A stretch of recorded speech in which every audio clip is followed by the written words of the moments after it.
Pupils from a Wolverhampton school, which specialises in supporting autistic children, have just recorded their 100th podcast.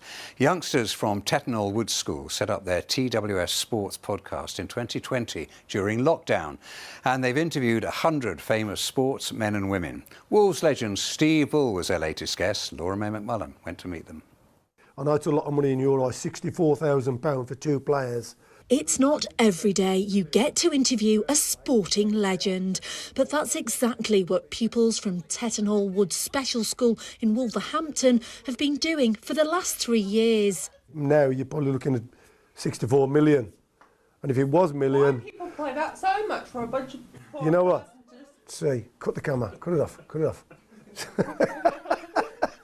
Here at the Molyneux ground, Steve Bull, who scored more than 300 goals for Wolves, is their 100th guest. This has been a grilling for an hour and a half, you know what I mean? It's absolutely unbelievable, but it's been a beautiful grilling, you know what I mean? And they've done the homework, you know what I mean? They've got all the questions, and they're going to take this back and hopefully influence all the other kids at school. Their TWS Sports podcast started during lockdown, and the aim was to boost the confidence and communication skills of autistic students.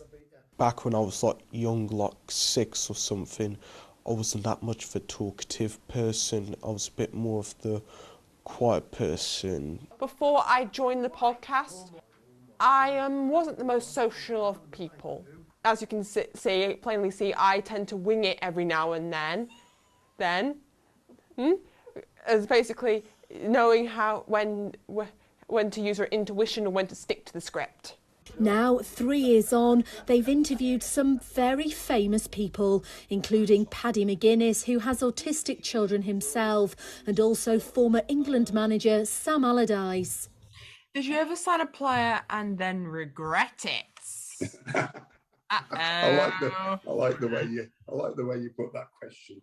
We wanted to provide a different opportunity away from kind of normal curriculum, normal lessons that would develop our students' communication skills. So to speak to all these amazing guests and to continue going 3 years later is an incredible achievement.